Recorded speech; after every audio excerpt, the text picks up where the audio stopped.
Okay, here's the storage unit with the upgraded Sivetz roaster, and I'm just going to show you what we have inside. What you're seeing right in front of you here is the ginormous high temperature, high pressure blower, and it is on a metal box. This is the heaviest single component of the unit, so I've put it on casters to ease getting it on and off the truck and moving it around in the storage facility. It has a fully protected shaft cover that is connected to a big 5 horsepower 208 to 220 I believe voltage electric induction motor, AC induction motor. And this is the blower unit that is in plastic, wrapped in plastic. On this end you see the inlet, air inlet, and we'll show you that connects to the heat box in just a minute. The roast chamber has a flange on the bottom that matches the flange here. You can see that they used high temperature silicone to make the connection between the two flanges sealed. And on the air inlet right here, that matches up to the duct with the damper on it on the heat box. Now I have it pointed straight up right now, but actually it would be pointed sideways into this inlet, and then it stands on these screw legs so that it's raised off of your concrete floor by it looks like about 8.5–9 inches or so. And underneath that heat box then goes your gas burner, which I have back in the corner here. It's a 300,000 BTU Venturi burner. Try to get a better look at this one moment. It's back here in the corner, so it's kind of in the dark, but you can see that the burner, according to Sivetz instructions in the documentation, sits on the floor, and it has a long connection that comes out the side or the end with a gas regulator for LP gas on the back end. The burner also, as you can see on the right there, has a pilot light, and the heat box has a hole in the top of it so you can see that your burner is lit properly when you turn it on. Upside down here you see the chaff cyclone, which is a very large galvanized cyclone. The inlet to the cyclone, which you see in the center of the picture, kind of going towards the back of the storage facility, would connect to the top of the roast chamber, which is right here. And I believe that's a 12-inch diameter duct. Speaking of the roast chamber, this is really the amazing part about this roaster, is that it has an upgraded roaster. This was originally a 33-pound roaster. The original owner noticed some rusting inside after he'd used it for decades, and so he ordered a replacement roaster from Michael Sivetz, but he didn't put it on right away. He put it in his warehouse and never even opened the packaging. When later they went to perform the upgrade, they found out that it was not a 33-pound roast chamber, it was a 50-pound roast chamber, and they called Michael Sivetz and they said, "We're sorry, a mistake was made. It's been a few years ago now, but this is a 50-pound roast chamber and our roaster is a 33-pounder. And Michael said, "No problem, that roaster will bolt right on, the holes will match up, and you'll be able to roast 50 pounds of coffee." And so they did. They put less than 1,000 pounds of roasting on this chamber before they moved it out from being their backup roaster to a couple of drum roasters that they went to. But it's interesting, the owner tells me that he admits to this day that the Sivetz made cleaner tasting coffee.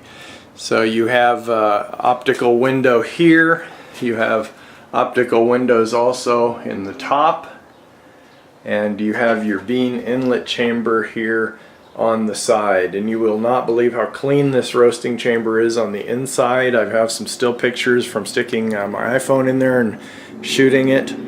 You've got blast gates on the front and on the back. Facilitates your air movement, your bean discharge. And the Sivetz roasters at this time were quite capable of cooling the beans right in the roast chamber. No separate cooling chamber required.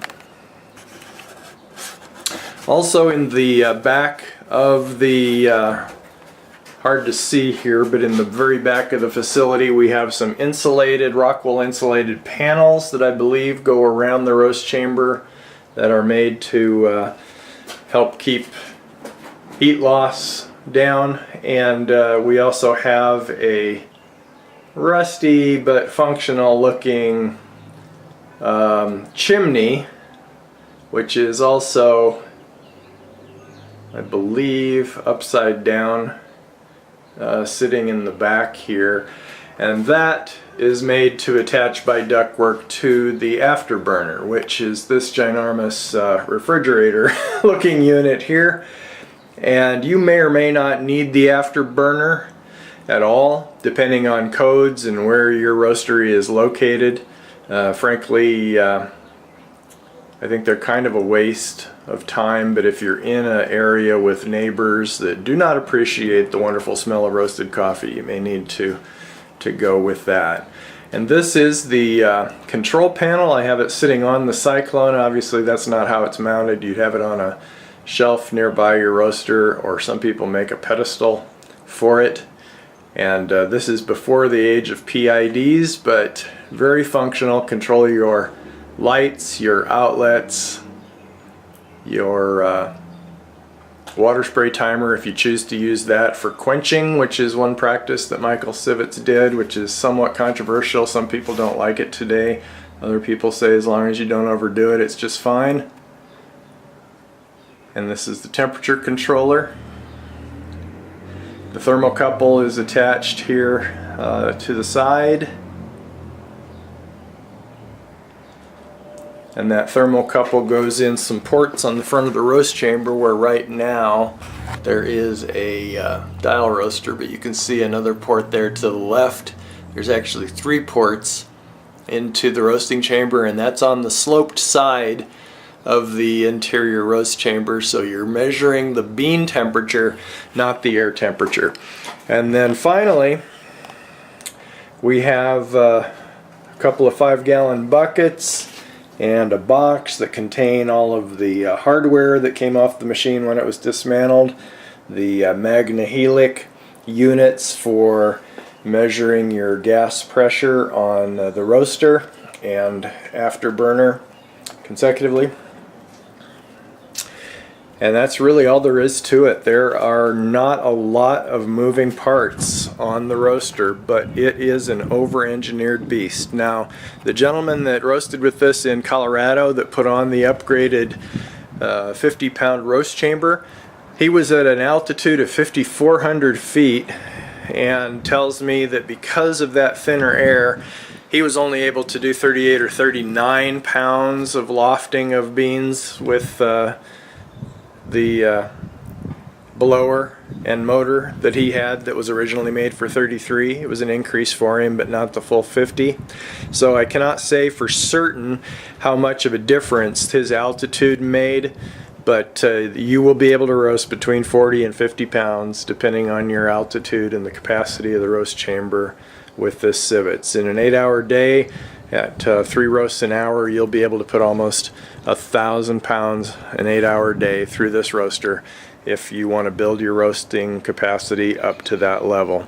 Of course, if you don't roast that much coffee, it still means a big time savings for you, because even if you sell 500 pounds in a week, well, that means that you could do that 500 pounds for your week in just 4 hours of roasting on a roaster of this capacity, instead of standing there for 50 hours on a 10-pound roaster.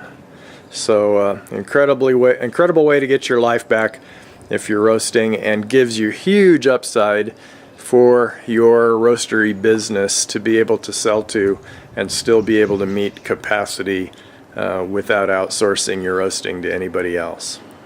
Hope this helps. Let me know if you have any other questions.